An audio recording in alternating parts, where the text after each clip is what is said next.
Welcome, everyone, to today's episode of Be Freaking Awesome. I'm one of your hosts, Sammy Kinnison, along with Angela Belford. Today, we have a very special edition of the Be Freaking Awesome podcast. Angela, do you want to tell us a little bit about your interview that you had? Yeah, this episode is a little bit different from our normal personal development. Perhaps I sit down and interview my friend Nathan Wainwright, who has just recently decided to enter the palliative care phase of his cancer treatment, meaning he's trying to grasp the last bit of strength and energy that he has. And we actually sit down and have a conversation about what is it like to die? How can we support people in that scenario? What's the thing that you shouldn't say? And it's interesting because we talk about what you shouldn't say, and we also have a very firm grasp on morbid, inappropriate humor. So we love laughing about it while also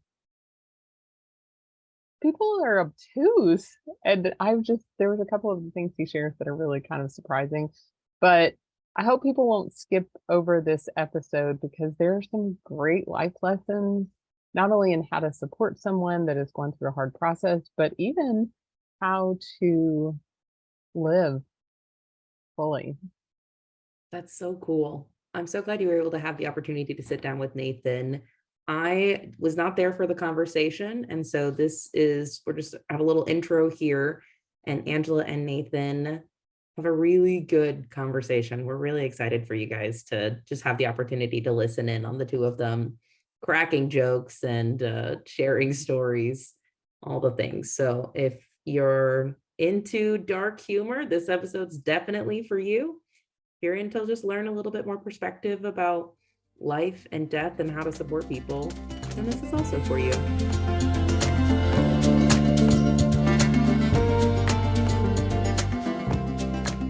Nathan, tell us about yourself. Who are you? Give some background before we jump into our topic. Sure. So my name is Nathan Wainwright, 43.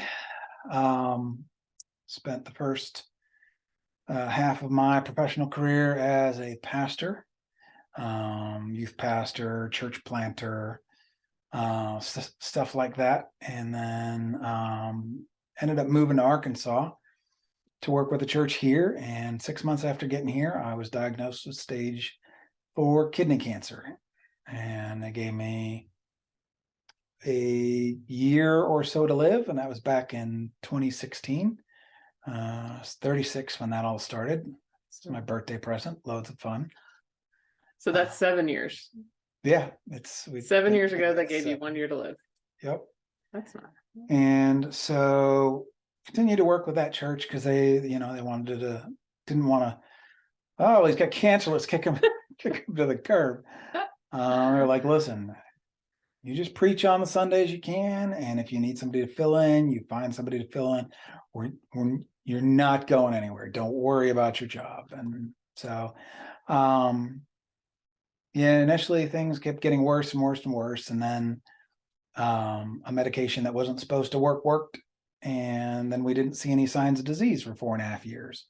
The church I was working for said, man, we're glad you're doing well. We wish we could keep going with you through this, but obviously the financials of this aren't working, and we've been kind of supporting you when we shouldn't have. And so they gave me a 6-month severance package. I mean, really generous. And from there, the church closed, right? The church did close. And then from there, I helped out a couple other churches just kind of on a pro bono basis. And I started buying, selling, and trading musical instruments, which has always been kind of a side project for me when I would either, lose a job or need a little bit more income or something like that. Pastors need more income? You're kidding. Sorry. Turns out, no, it's more musicians need extra income. Oh, okay. Musicians are really bad at managing their income, which is one of the reasons that you can make a lot of money buying and selling and trading instruments. Okay. That musicians forget that rent comes every month. Oh, I should warn our podcast listeners. I mean, you guys know that I'm kind of, I like to laugh And Nathan and I have a particularly morbid humor kind of vibe going these days. For sure. So anyway, just in case that's a little alarming to people or uncomfortable. Nobody's upset, nobody's offended, nobody's any of those things. We're just, Well, they can be offended, I but mean, you're you can not. be So offended. as long as That's you're not, who cares, right? if you're getting offended on my behalf, you really should have better things to do with your life. Okay, so you buy and selling guitars, musicians, 4.5 years, no disease. 4.5 years, no disease. But wait, the church died, but you didn't. Exactly. I had to give the disclaimer before I sorry. But of course, wait, there's more. And in 2021, disease came back. Tried surgery to get it out, and it didn't work. I lost gallbladder at that point in time. I'd already lost a treacherous kidney, and it deserved to be evicted. Yeah. Pastors were supposed to be non-judgmental. That's kind of a judgy, like, Listen, it's indictment part on of my that own kid. body. Okay. If your eye causes you to sin, you gouge it out. And if your kidney causes you to have cancer and die, you cut it out and you throw it in the trash. It's the way it works. I think it's in Hezekiah. Why does everybody always quote Hezekiah? Because yeah, God. The mean, most because famous made up book of the Bible. made up book of the book because it sounds the most legit. Okay, it sounds legit. Anyway, okay, so sorry. You threw out your kidney. Yeah, Yeah, that you was way lost the back in gallbladder. 2016, okay. gallbladder in 2021, and started a different set of treatments, and that were more daily, whereas previously had been so many days on, and then you get a break, and then you go on so many days on, and you get so many days off. But this was just constant, and so I was doing these constant treatments, and it was kind of holding stuff steady-ish until November of 2022, which is when the medication I was on started to become so debilitating that I couldn't take it anymore. So we tried a couple of weeks off completely, and it seemed like I was going to be able to get back on track, but it didn't happen. December, they said, okay, well, now not only do you have the kidney cancer that's in places, but you also have what's called peritoneal carcinomatosis, which is when you've been fighting cancer long enough that it just starts living in the linings of your organs. Okay. And so there isn't really a cure for that. They'd hoped it would be a little slower than it is. We tried another medication that might have taken care of that. It was brand new, and the kidney cancer stuff. But did that for 2 months, and they said, nope, everything's all the kidney cancer tumors are bigger. The carcinomatosis is worse. And I said we could try another kidney cancer thing, but there's nothing we can do about the carcinomatosis, and it's going to kill you before the kidney cancer does. So really, there's not a good reason to be doing any other treatments at this point. Yeah. And so that's the news I got on my 43rd birthday. I was just gonna say, we were texting on your birthday and you were telling me this news. Yeah. So yeah. Your 43rd and short of a miracle, your last. Yes. So that's what we're talking about today is what is it like to die? To know you're gonna die.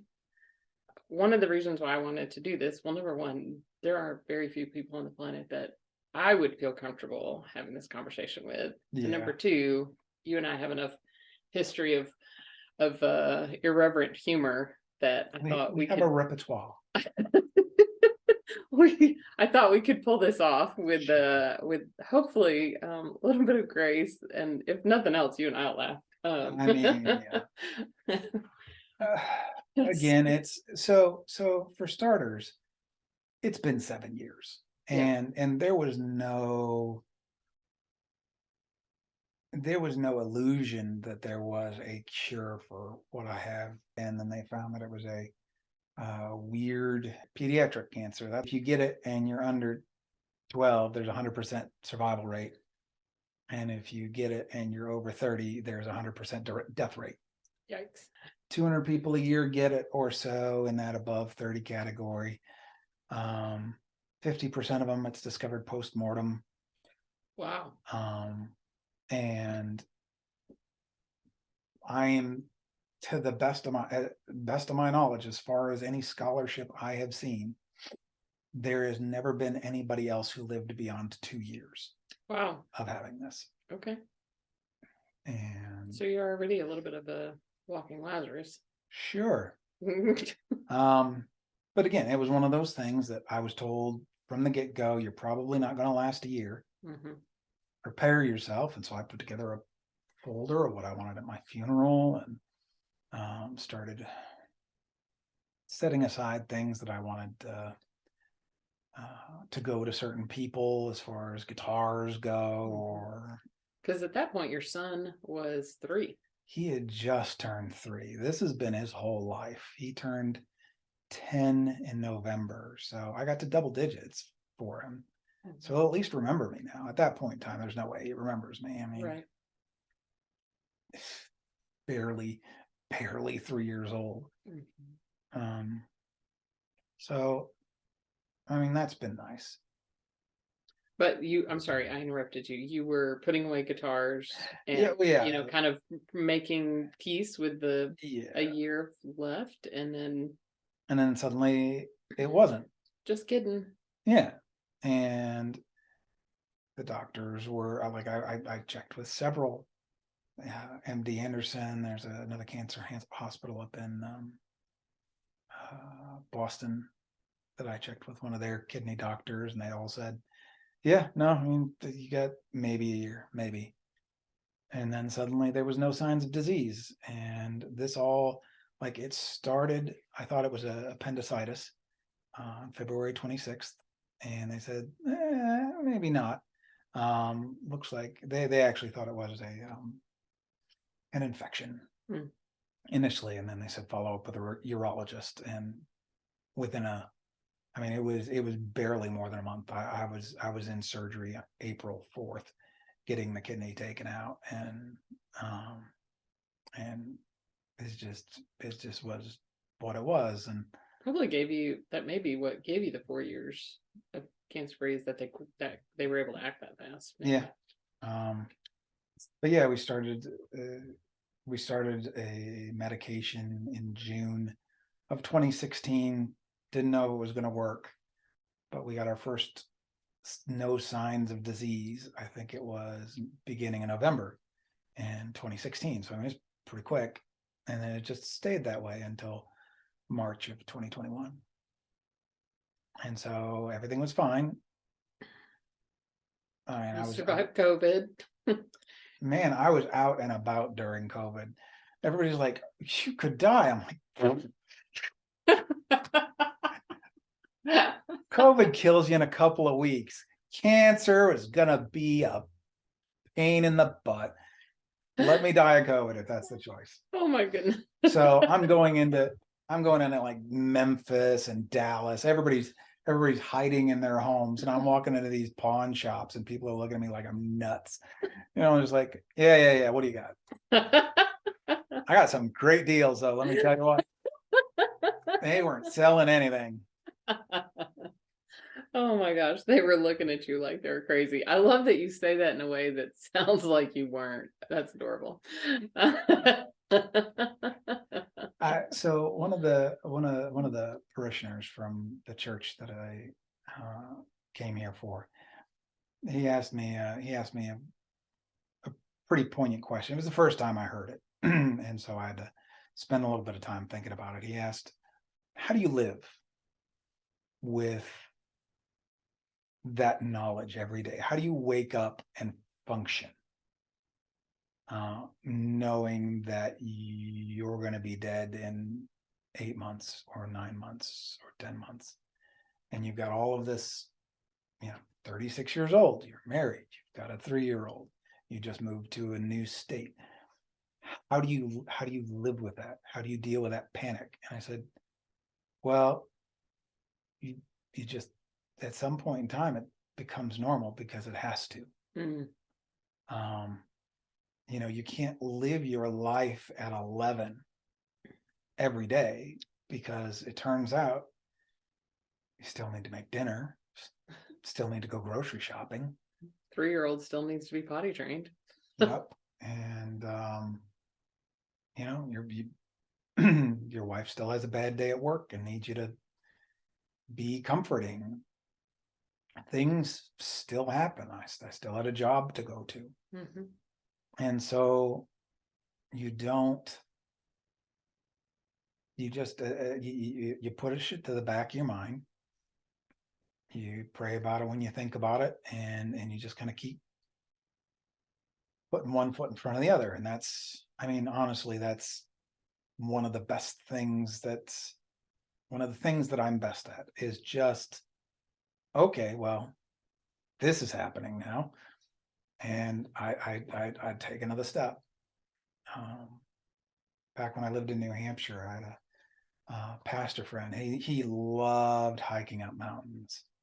Do I look like I love hiking up mountains?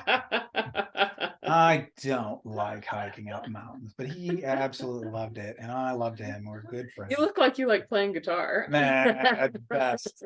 At best. And so, Nothing, no disrespect No. to anybody else that plays the guitar and likes to hike, but yeah, I'm just trying to give people a visual of thing. like. But he would do it every Monday. He would hike up a mountain, and sometimes he would invite me, and I would say yes, because I enjoyed spending time with him, and that's what he enjoyed doing. And I didn't really have anything that I was doing. And so You weren't inviting him to your crochet class. No, I mean, he played guitar, but he's not the same style Yeah. of guitar that I did. But So you no, hiked with him. Sorry, I keep interrupting. do what? Sorry, I keep interrupting, although you're used to it. But yeah, we'd hike up these mountains, and he told me one time when we got to the top of one of them, and this was 4 or 5 or 6 mountains in, and he's like, you know what? I don't know how you do it. You look absolutely miserable, and I swear that every step you're going to throw in the towel, but you just take a breath, you take that next step, and you push forward, and somehow you make that work. And he said it was one of the best qualities that he saw in me, that whether it had to do with church stuff, or the hiking stuff, or now cancer stuff. He works in Kansas City now, still as a pastor, and he had a bout with cancer himself. And he's just like, you just look down, see where the next step is, and you take it. And if you need a breath, you stop for a breath, and then you take the next step, and you just keep watching your feet so that you know where your next step is going to be, where it's coming from, and then you find yourself at the top.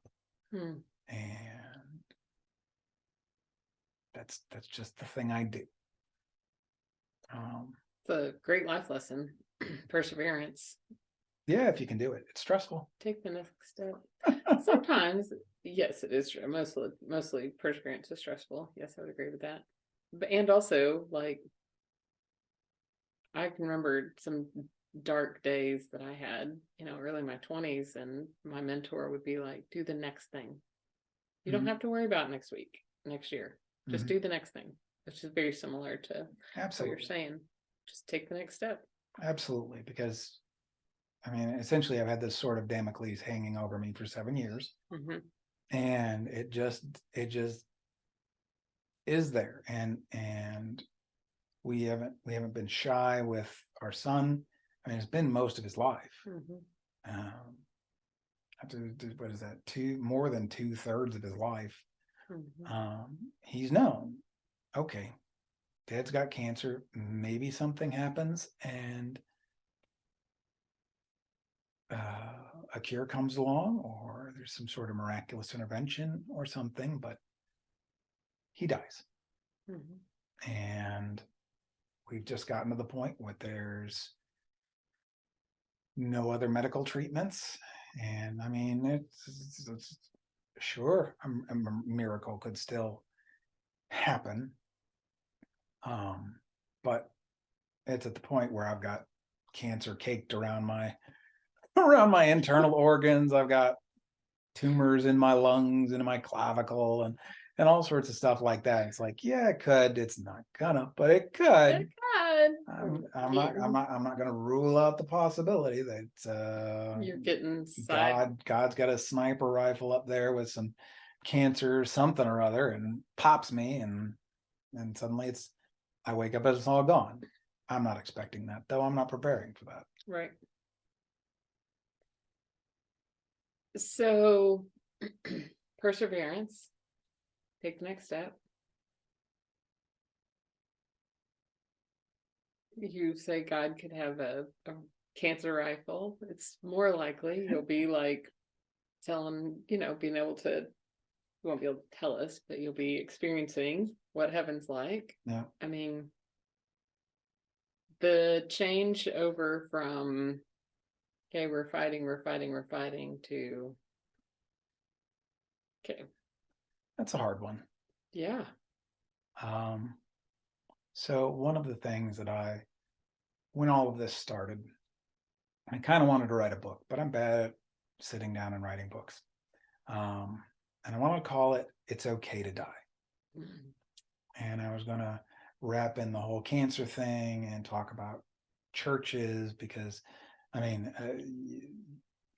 I don't know how much you talk about church stuff, but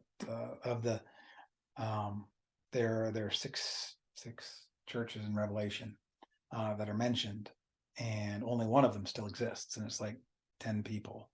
But all the rest are gone. And if you think of all of the churches that have ever existed over the last 2,000 years, they come and they go, and but the idea continues to move on, and it's okay for churches to die. As a church planner, I had to be okay with that, knowing that when we closed our church plant down, that all of the new seeds that we had created are going to go out like dandelion puffs and find new places.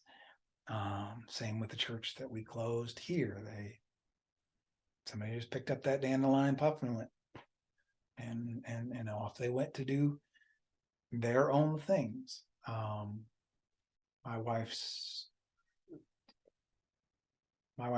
grandmother passed away, I think it was in 2018, of pancreatic cancer. And she basically said, yeah, I'm 85. I've done all the things I wanted. I've seen my great grandkids. Just leave me alone. Let me die. It's okay. It doesn't bother me. And I've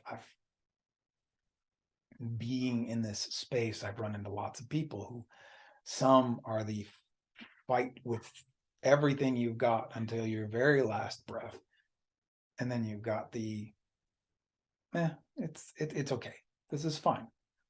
And I've always been the, because I got a kid.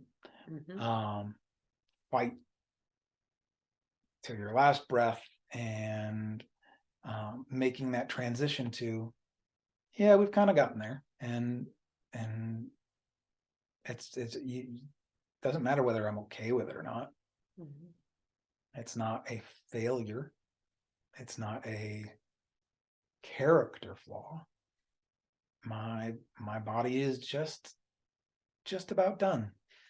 Well, and the way when you and I were texting on your birthday, the way you described it to me, the decision seemed obvious, because you were like, yeah, I could do this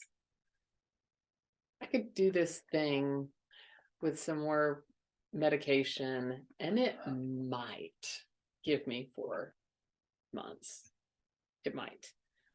Or it could make my last weeks on earth absolutely miserable, yeah, and just wreck any quality of life.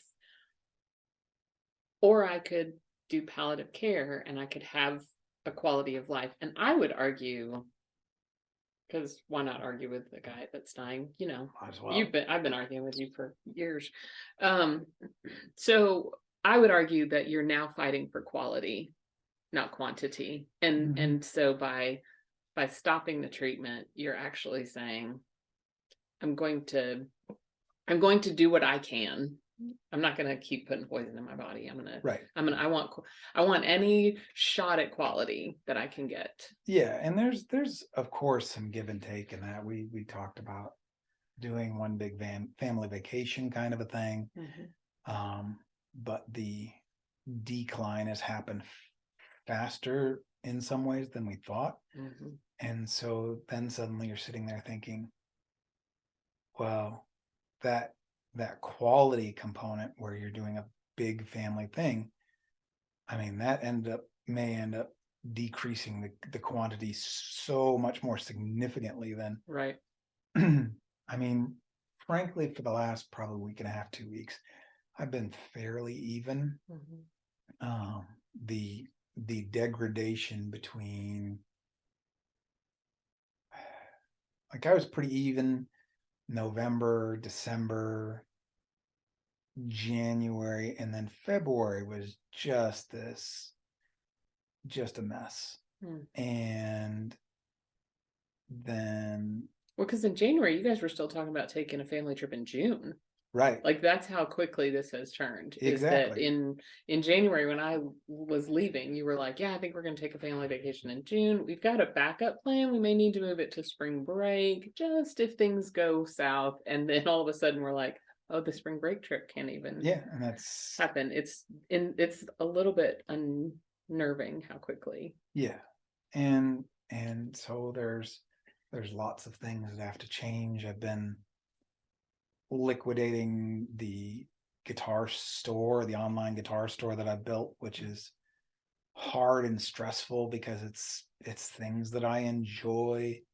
Of course my family's keeping some of them, but they don't like all of the same guitars that I liked, and they don't have the same emotional attachments to certain things that I did. And it's like, well, we want this one reminds us of you because of this, but we don't really see that on this one. And so here I am putting stuff I'm like, oh, man, I fought to get this guitar for like 20 years, and I've had it for 2 weeks or 3 weeks or a month and never really got to play it. And it's on the chopping block. I mean, that amp that you're sitting right next to there, that's a 1953 Fender Bassman guitar amp, and I always wanted one. It came into my orbit 2 months ago. It spent a month getting repaired, and then it's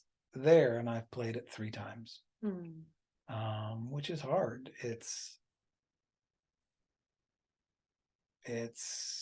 emotionally very difficult to give some of that stuff up, but knowing that I don't want my wife to get stuck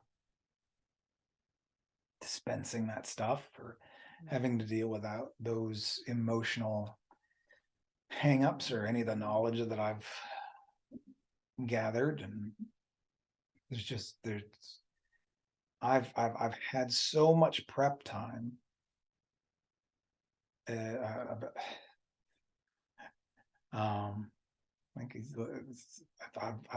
talked to the funeral home. We've talked about what casket I'm going to get and all of those things, because I just have that time, because it's going to be tough enough for her, and it's going to be tough enough for him, but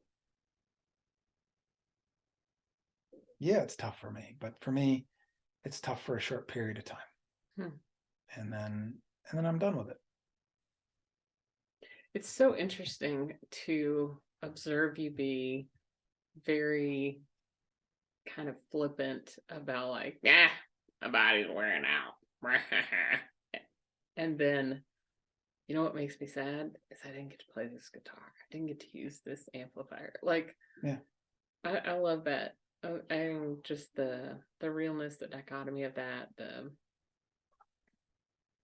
it feels like there's a lot of contradiction in Mhm. this season that you're in, right? Because you don't want all of us being like, all right, well, peace out, yo, nice knowing you, but you also don't want us smothering you constantly with like, Sure.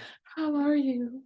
Yeah. Oh my gosh, how are you? Well, as far as the body stuff, he's a treacherous bastard. So I do not have kind things to say about it. I blame my mother's Polish genes and the fact that I've always been struggled with weight. So I haven't been happy with this guy ever really at any point in time. This dates back to junior high. Got it. Exactly. And it was just the cherry on the top of the sundae that it's like, okay, well, surprise cancer. Okay, well, that kind of adds up, I guess. But I mean, we all have goals and things Sure. that we'd like to do and stuff we want to participate in. I desperately wanted to make it long enough to see Eli graduate.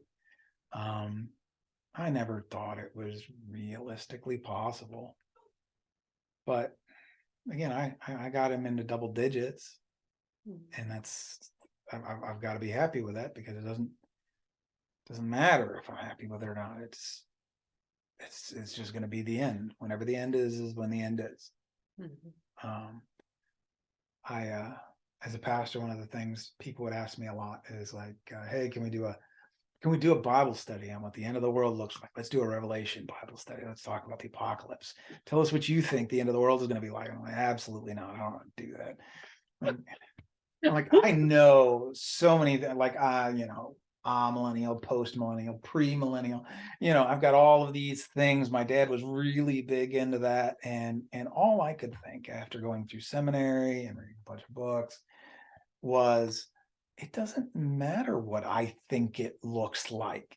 I can try to read all of the tea leaves and Revelation and Daniel and Ezekiel and all these other places. But what it comes down to is I don't know. And even if let's just pretend that every biblical scholar in the world decided, okay, we have figured this out. This is what the apocalypse looks like. God isn't bound by that. Mhm. He doesn't even, it's like my son telling me what we're having for what he thinks we should have for dinner. Mhm.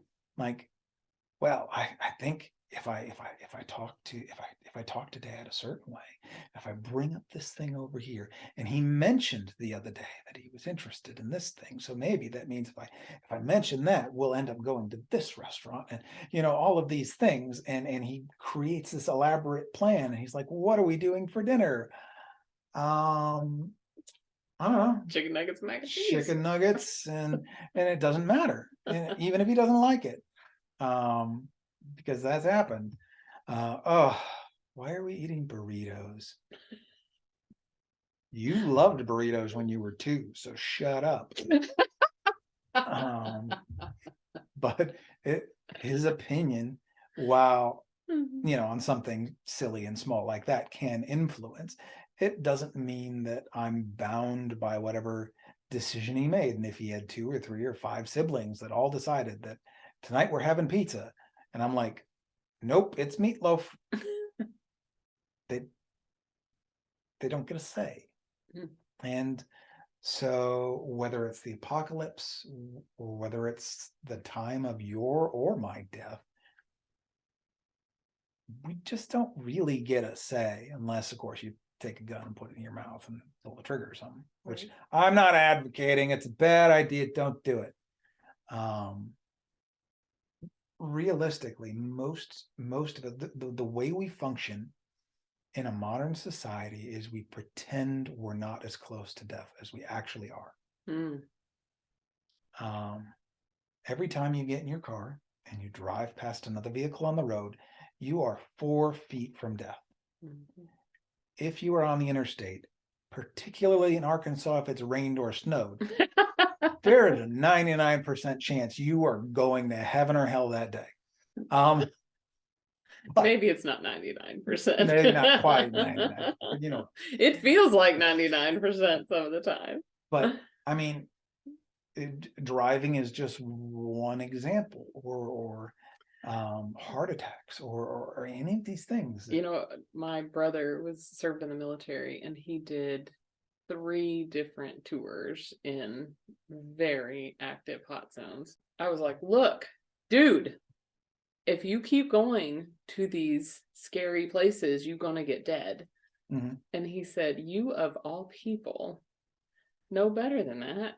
I can be walking down the streets in Fayetteville, Arkansas, and if it's my day to die, it's my day to die. Lessons in faith from my brother. There you go. Yeah, one of Chrissy's schoolmates from back in high school was married. Her husband was just walking down the stairs. He slipped, and that was it. I mean, he was 28, Dang. and something like that, late 20s, and he was just gone. And then there was nothing anybody could have done about it. There was no way to fix it. Mm-mm. My grandfather had I forget whether it was an aneurysm or whatever. He lived half a block from a hospital. Didn't matter. He was gone before he got there. Mhm. We have to cognitively disassociate that, yeah, at any point in time, something could happen. Otherwise, we would never function. Otherwise, we wouldn't be able to function. And so that's okay. So, coaches, you have experienced a lot of what people, well-meaning, I'm sure, well-meaning. Well, this is gonna be my favorite part. What do we say? What should we not say to someone? Don't tell me about your brother's cousins, aunts, uncles cure for cancer by smoking as much pot as you can possibly shove in every orifice of your body. Freaking ridiculous. Stop it.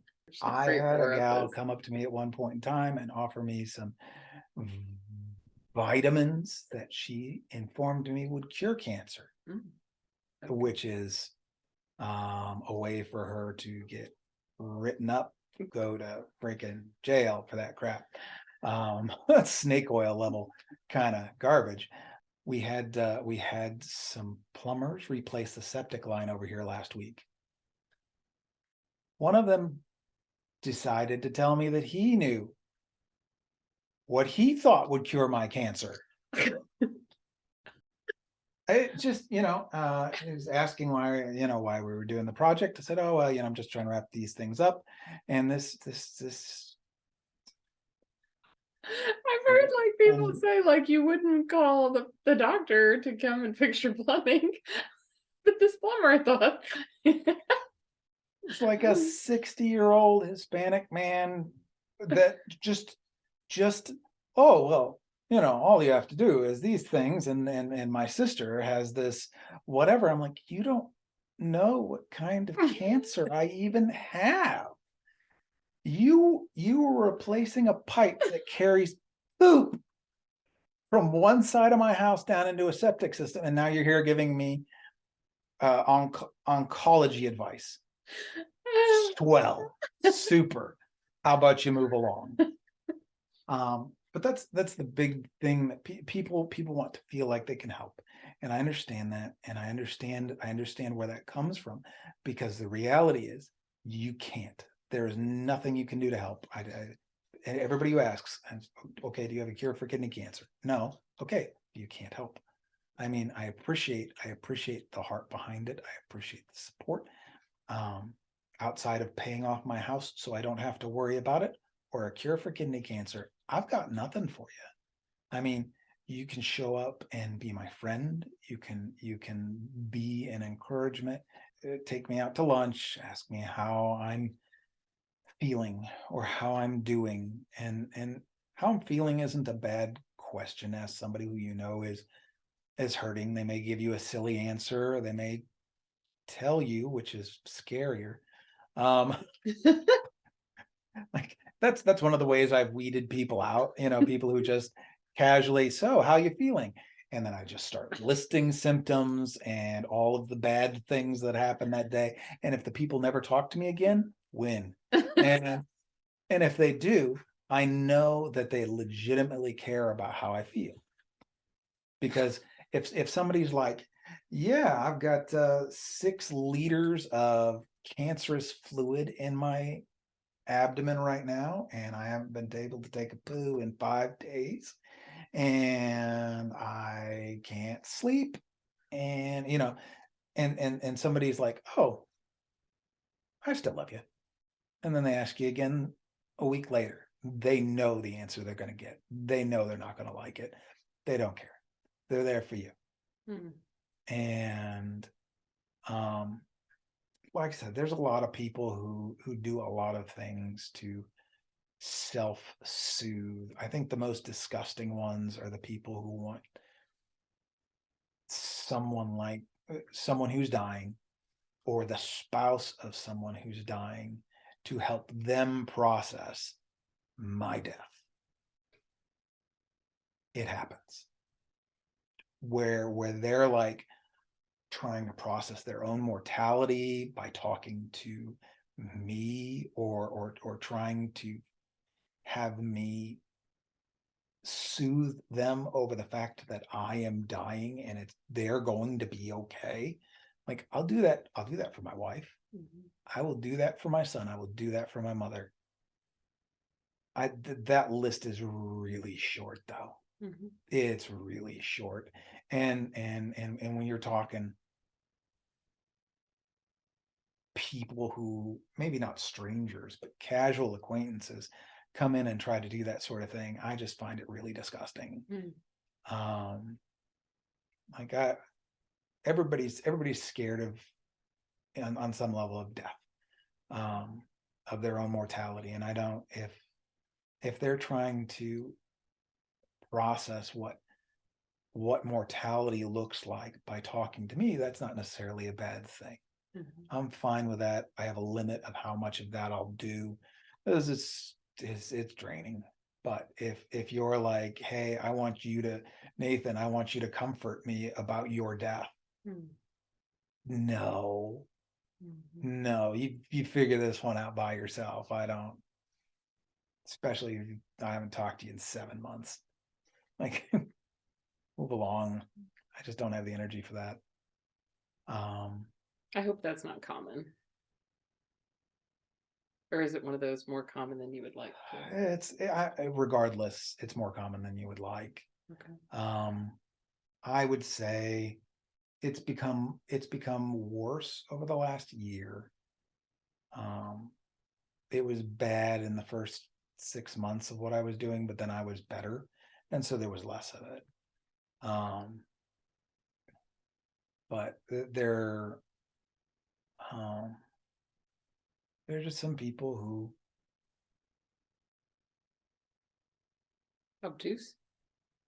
I'm not even exactly sure what's going on in their heads, why they're doing what they're doing necessarily. But it's like I said, it's more common to have somebody who's trying to process their own mortality by bouncing it off of somebody who is dying, which is kind of what we're doing here, which is fine. But there's I did make you promise that you would tell me no. If I didn't have a problem, yeah, I'll tell you no on anything. You've told me no. Yeah, I had zero doubt that you would say no if you thought it was good. This came up because I would love to go on record the reason why I had this idea, because a few months ago at church we had an event, and I was responsible for recruiting volunteers, and so I was explaining, we have volunteers for everyone, and if you're an introvert, here's what you could do. And Nathan proceeded to text me and tell me that I had a very extrovert opinion of introverts. Yep. And once I started explaining it, you're like, oh, that sounds like hell for an introvert. Anyway, and so those of you regular listeners, by the time this podcast airs, you will have heard my friendship episode. This is how you make friends, this is how you keep friends. Mhm. And so I had texted Nathan at dark 30, which is dumb. Like, didn't you get the memo? I'm dying of cancer, you dummy.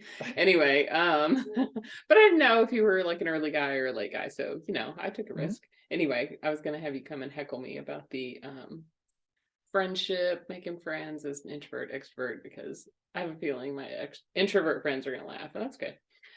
I included some of it in the book, and even if you're an introvert, I'm telling you, there's a tip. I am a big believer in dealing with your nervous system, and anyway, blah blah, all that to say. And so that idea led to, hey, Yeah, because you asked me, hey, you want to you want to talk participate in about this? And I was like, death no, I don't really want to. I instead? don't want to talk about that. But death, yeah, I'll talk about death. That's easy. I spent a lot of time I thinking think about you that. were in for heckling me. I might have been. It just kind of It one of sounded more those. fun to do. I mean, I'm glad that we did this one, because death would have been like, or friendship would have been like, let's pretend, let's ignore the elephant in the room. Nathan is dying. That would have been super talk about obtuse friends. Now let's But talk about that's- introverts. But that's so here, I'll be willing. I'm vulnerable a lot on here. You can call me out. I have tried to be the friend to you that, not that I'll ever ask you about how you are in cancer, but try to just talk to you like a friend. Mhm. And like ask you how you are besides. Like I try to treat you as my friend. Hard stop, period. Not Mhm. my friend with cancer, Right. who makes cancer like the center of every conversation, including whining and crying about stuff that seems so irrelevant and stupid when you're sitting sharing your prayer request next to the guy where you're like, oh my gosh, my book editing is horrible. I'm just so distraught. The next guy after to share his prayer request is, so my cancer's not going so well. And I'm like, oh my God, I feel like a complete jerk right now. No, And what I loved is that you were like, no, thank you for like being like telling me, Dude. like, tell me about your problems too. Well, because that's the thing. I don't define myself by as just cancer Nathan. I never have.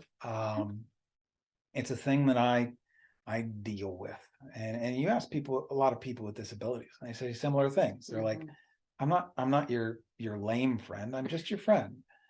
I'm not your blind friend, I'm just your friend. And yeah, there are challenges that are part of that, but that doesn't mean I'm not interested in your challenges. And other people have real hurts in their lives and real stresses, and just because mine is what it is doesn't mean that yours doesn't feel as big as it feels to you. Right. I mean, the people who come to me and say things like, oh yeah, I totally understand how hard it is, what you're going through. I lost my dog. I will light them up. I will light them up. I'm sorry you lost your 10-year-old dog that you've had since you were 15 years old. Do you know how long a dog lives? 10 years. You know how long a person's supposed to live? 80 years. You know how long I'm going to live? Like 40 years.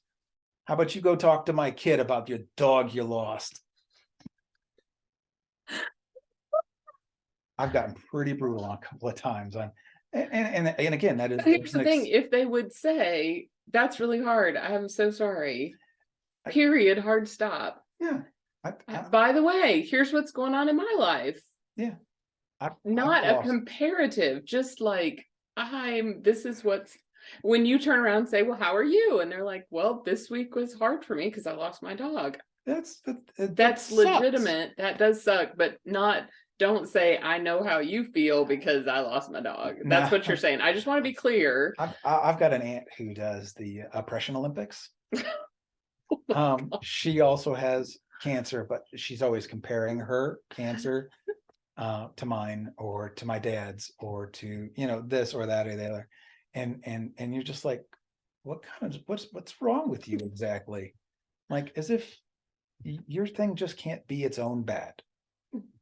It's not good, but stop telling me how much more difficult your cancer is compared to my cancer. What is going through your head? Somebody explain that kind of attitude to me. I don't understand it. But again, it's not. This isn't how I have been defined. It's not how I expect to be defined. It's a thing that I endure because I want to be around for my family as long as possible and set an example for people who go through tough things, that you can end up on the other side, and sometimes you'll win and sometimes you won't. And both of those things are ultimately okay, because it's okay to die. It's fine. All of us are going to do it at some point. And sometime maybe we get a choice. Maybe we don't. Maybe it happens early. Maybe it happens late. Maybe it happens after we've done all the things we wanted to. And maybe it's before we even got to do any of the things we wanted to. The advice I would give, the positive advice, is just be there and don't put an expectation on people. I've got one of my friends from college who's really struggling with this. He's down in Austin. He's driving up on Friday, and he says, "You don't have to see me at all, but I want to be around, even if it's just 10 minutes away, in case you might need me. If you don't call me over, I'll be here for a week and a half. And I will go home and I will be happy because I had provided you an opportunity if you needed it. And I wasn't a burden on you." And I said, "That's perfect." Wow. That's perfect. That's the gift right there. Yep. He's a good guy. He's struggling. He lost both of his parents suddenly over the last couple of years. And so death is a really difficult thing for him right now. And he just doesn't want, if there's the possibility that he can be present, he wants to be, but he also doesn't want to dump his death issues on me. And so he's just giving me the opportunity.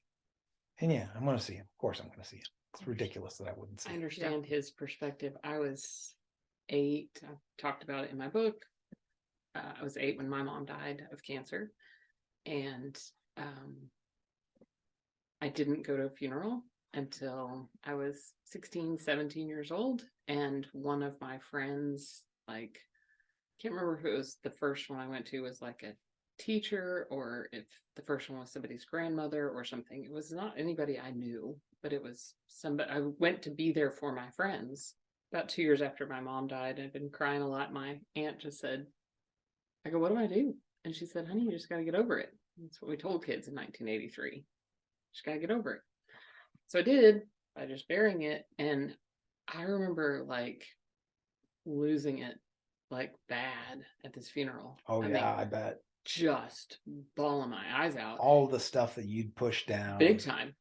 All of a sudden, I was just like, ha ha ha ha.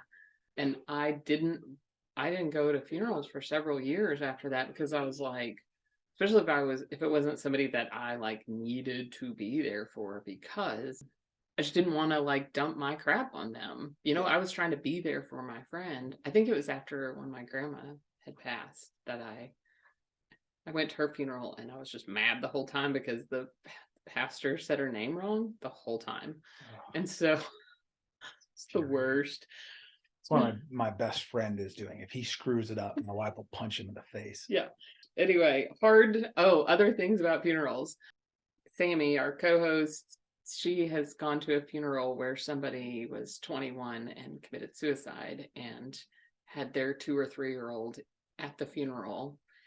And the pastor didn't know her at all and said, "We don't know where she's going to be, but don't you want to know where you're going to be?" And did a 20-minute guilt damnation. If you want to talk a different podcast about some of the funerals that I have had to oversee, as well as some of the funerals that I have been to, where I just sat there with my jaw on the desk, like, what is going on? Yeah, That's a whole nother story. that is a whole But, different story. Well, no, ultimately and what I've told him and what I've told everybody else, yeah, this is going to suck. It's going to hurt, and it's going to be okay to cry, and it's going to be okay to not be all right. And it's okay to not be all right for a long time. And then there's going to come a point when you are going to be all right. and don't feel guilty when And you're don't feel finally guilty alright. about that, because life has to move forward, and you can't live every day like you or everyone or the people around you are going to die. Mhm. You just can't. You won't function. Thank you. Yep, Thanks, my friend. absolutely. Also, thanks for being there. I think I've only had to ask you one moment to be there for me when I cried over you. So thanks for being there at that Yeah. moment. I lost my crap on you. That's all right. Um, It happens. It's okay. And I held your arm tighter, and you held my arm tighter, and that was okay. You also, we're singing a worship song that is making me bawl my eyes out, because it's like literally one of the words was, if I'm still alive, God's not done. I'm bawling. He leans over to me and says, "This is a rough song, huh?" Oh my God, you are making fun of me in the middle of crying and grieving over my friend that you are. Anyway, that will probably be my favorite memory. We have a I lot hope of you find a memories. better one than mine. Come on, that was pretty great. We do have some fun times. Anyway, thank you. Yep. I appreciate you. Absolutely. And for you listeners, I know this was a little bit different podcast, but I hope you learned something. We're not afraid around here to talk about grief. And if you haven't listened to our episode on grief, go look that up, because we have a fantastic one with Dr. Meikle Harris, and it's always worth a good listen. I think we'll be having her back on the podcast here in another few weeks. So stay tuned. We believe in hard conversations and in hard topics, but only so that you can go and be freaking awesome.